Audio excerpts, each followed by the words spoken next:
Bueno, vamos a arreglar esa comunicación porque estamos hablando con Óscar Camps, que es el fundador de esta ONG que se dedica a rescatar migrantes en el mar Mediterráneo.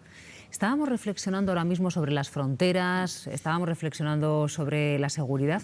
Yo me estaba preguntando si podemos salvar nuestra frontera y perder nuestra humanidad, que puede darse en el camino. Lo digo porque en el caso de la política migratoria de Giorgia Meloni, claro, está en entredicho por las organizaciones de derechos humanos. Parte de esa política incluye llevar a familias enteras, devolverla a países, muchas veces a terceros países, y dejarles que mueran de hambre y de sed en el desierto. Yo creo que ya tenemos comunicación con Óscar Camps. Óscar, muy buenos días. ¿Qué tal? Buenos días. A ver, Óscar, estábamos hablando de la política migratoria de Italia, que decimos que sí que en efecto ha conseguido reducir la llegada de migrantes a ese país, aplicando restricciones a ONGs como la tuya que rescatan a migrantes en el mar. ¿Qué tipo de restricciones os ha aplicado Meloni? Bueno, en el decreto Piantedosi es una ampliación del primer decreto que hizo Salvini en su mandato, ¿no? El decreto de seguridad 2, en la que te impide hacer más de un rescate, aunque lo tengas cerca, aunque veas que hay más de una embarcación a la deriva. Siempre hemos estado coordinados con las autoridades, siempre, en ningún caso lo hacemos por nuestra cuenta, pero a la hora de asignarte el puerto, ese decreto, te asigna el puerto más lejano, 1000 millas, 800 millas, 700 millas de ida y de vuelta, con lo que pierdes muchos días de navegación, inviertes muchos recursos en poder atender a todas esas personas que has rescatado durante todos esos días en barcos que no están preparados para eso, son barcos de rescate, no son barcos de pasaje, evidentemente, pero bueno, el consumo de combustible, la pérdida de días de estar en la zona de peligro, donde realmente las embarcaciones se naufragan, impide que puedas permanecer allí mucho tiempo. Y te sacan de delante. De todas maneras, si decides rescatar más de una embarcación porque el capitán es el quien tiene la autorización o la responsabilidad para decidirlo, en caso de peligro, pues te enfrentas a multas de 10.000 euros y a bloqueos desde 30 días a 60 días como mínimo, ¿no? Como es el caso de Open Arms, que ha sido bloqueado en 3 ocasiones, ¿no?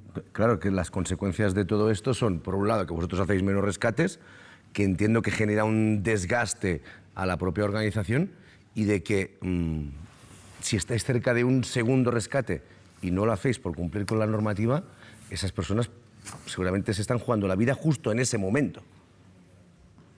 Evidentemente, y además incumplimos con el derecho marítimo internacional. También, y con los convenios, con el convenio SAR, ¿no? Por lo tanto, el capitán se juega su título y tiene que rescatar. Ese decreto está pensado pues para desgastar económicamente a las ONGs, para sacarlas del punto caliente, sacarlas del foco, donde la inacción deliberada por parte de la Unión Europea y de Italia es evidente, llevamos años denunciándola.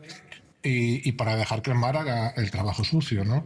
El resto de las políticas son similares. La externalización de fronteras no deja de ser exactamente lo mismo, ¿no? Financiamos a países de dudosa solvencia democrática para que apliquen la fuerza en campos de detención completamente ilegales, donde se vulneran absolutamente los derechos humanos, donde se viola, se tortura, se esclaviza e incluso se asesina.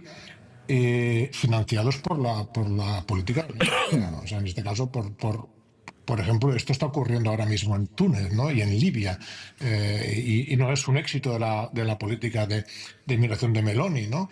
Que se dedica a cerrar fronteras y no a respetar los derechos humanos, ¿no?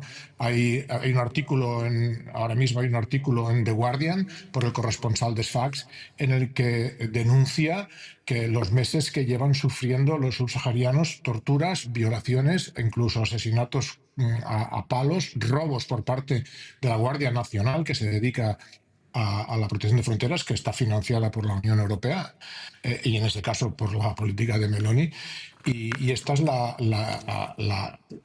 rebajar la presión migratoria es a base de abandonar a mujeres y niños en el desierto sin agua y sin comida, ¿no? Eso es lo que está haciendo Túnez, y eso es lo que denunció The Guardian ayer en un artículo bastante interesante, ¿no? Esos son los resultados de la política migratoria de la Unión Europea, que es externalizar fronteras y financiar a milicias o a países de dudosa solvencia democrática para que hagan el trabajo sucio, ¿no?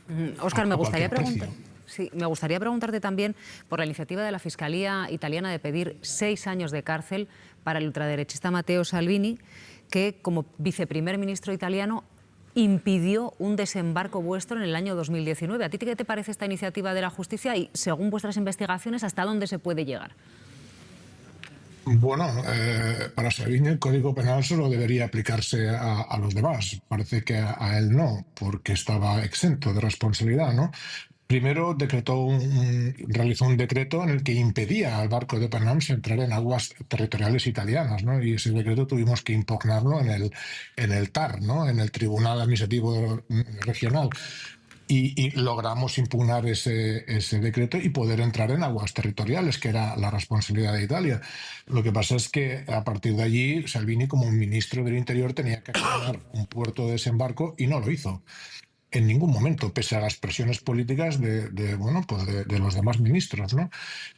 Incluso de la propia Unión Europea, y nos tuvo 19 días secuestrados con 157 personas a bordo, por una decisión personal suya, ¿no? Una decisión política, no avalada por su gobierno, ¿no? Así es que la Fiscalía encontró indicios de delito, 4 jueces decretaron que así que podía ser juzgado, y ha sido un juicio larguísimo, 3 años de vistas casi mensuales en Palermo, y creo que el 18 de octubre tendremos sentencia. Veremos lo que decide el juez, ¿no? Lo que decide el tribunal.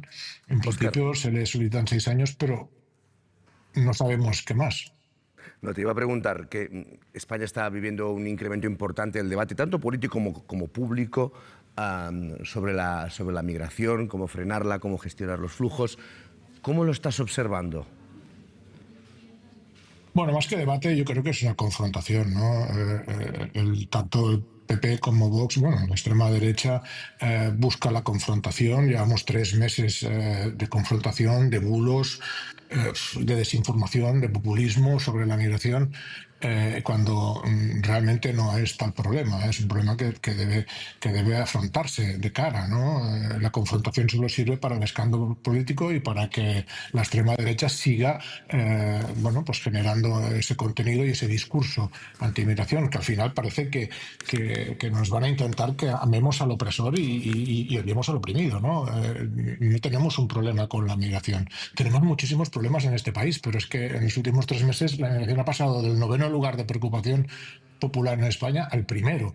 Imagínate qué trabajazo hay tanto en informativos como en redes sociales, como en el discurso que vence en la calle, ¿no? Y esa es la confrontación que busca el PP, pero bueno, eso es a base de diálogo y no existe el diálogo, existe la confrontación. Por tanto, les interesa generar este problema porque viven de él, básicamente, ¿no? De hecho, ahí tienes el viaje a visitar a Meloni, que no tiene ningún sentido, ¿no? Porque los flujos migratorios varían de un año a otro. Hoy salen por Senegal, Mauritania, y mañana volverán a salir. Cuando finalice, cuando se gasten el dinero las milicias libias, volverán a salir desde Libia. Y cuando Túnez crea que ya no es suficiente el dinero que recibe de Meloni, pues volverá a presionar y a dejar salir las embarcaciones hasta que renegocie condiciones, y esto es así. Cualquier otro tratamiento es política de desinformación. Pues Óscar, como siempre, muchas gracias. Buen día. A vosotros. Buenos días.